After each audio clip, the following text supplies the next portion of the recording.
Okay, hi there, this is Kim Willis. Again, this is the last tip in the series. 9 keys to making a bigger ticket profits. 9 keys to making big ticket profits. Oh yeah, number 9. So, done 8, covered various themes, ideas, tips, sales funnels that convert, the niche that you should look for, the best niches, the most profitable niches, what is big ticket, define, big ticket define, and so on. So I've covered a lot of those things. So this one, the last in the series, oh by the way, I'm in Siem Cambodia, right? This is the last, I think this will be the last tips video that I'll be recording before I leave in 1 week's time. So I'm been a digital nomad for a few years now and exploring all sorts of interesting countries and cultures and so on. It's been great. But I'm leaving Cambodia soon. Now, what have I got to say? What have I got to say? Yeah. So this is the last tip in the series, and it is to do with investing your profits. Invest your profits into income-producing assets.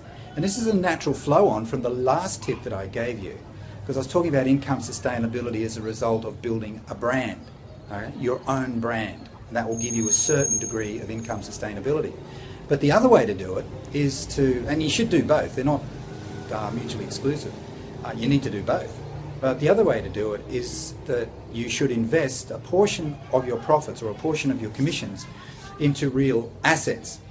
Assets that produce long-term residual type income. What are we talking about there? Blue chip shares, stocks, quality stocks, great companies that are probably going to be here for 100 years or more. And there's lots of them around. Don't put all your eggs into any one basket, spread it around a bit. But to me, that's a really smart way to do business. The other one, of course, is real estate. Solid real estate, blue chip. Even if it's you're just buying an apartment and you're getting the rents from the apartment, do it, buy it in a good area, and you'll get those rents for many, many years to come. That's it. Look, don't spend it all on fast cars, etc. I've done that. I've had the waterfront homes and all the rest of it. But now I just focus on building my balance sheet, my personal balance sheet. So, that includes, I've still got a bit of a debt hangover from something that happened, many years ago that cost me millions of dollars. But the vast majority of it is now being handled, it's gone, which I'm really grateful for. But the other aspect is to, of course, build your investment position so that you've got real income sustainability. Ultimately, you don't get that much solid income sustainability happening when you join like a network marketing type company, because it's always going to be reliant on your input, your energy source. Once the energy source is removed, often these networks start to crumble a bit. So real assets that aren't dependent solely on people to produce the income. Obviously, if you've got tenants in an apartment, sure, you're reliant on people. But if it's a good quality asset, you'll always attract tenants. And you can manage it. You can outsource it to a realtor who will look after the tenants and make sure the rent is paid on time. So that's the last tip in the series. I'm not a financial planner, but I'm telling you that, boy, it's so important that you send some money down the pipeline for the future. It's really important that you do that. You could go out and make $200,000 in your first year in this big ticket industry. $200,000.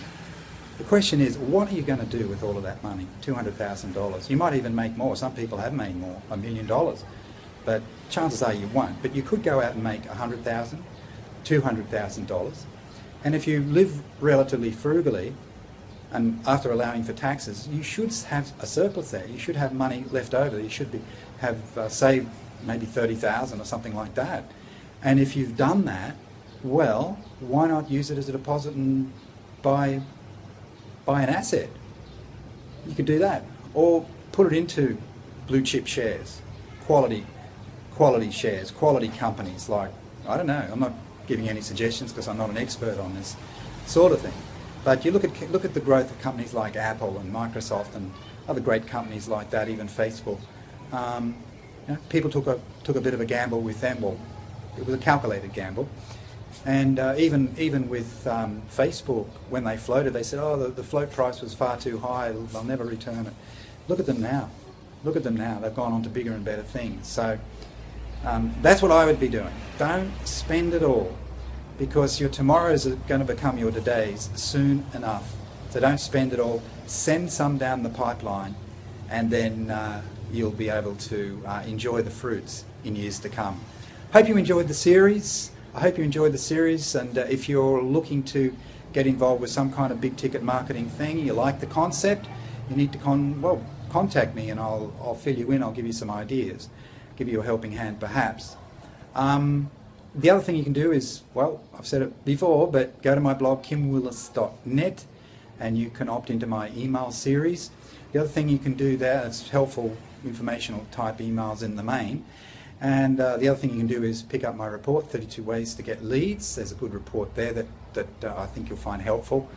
And the other thing, finally, you can do is to join my Facebook group. And it's a community. We've got over 1,000 people in there. We're helping each other.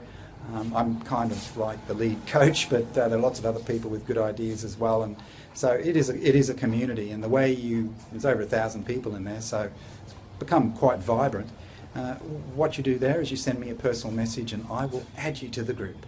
All right, I hope you enjoyed, I'm sure you enjoyed that series, and look out for another series coming down the pipeline very soon. This is Kim Willis. Bye for now.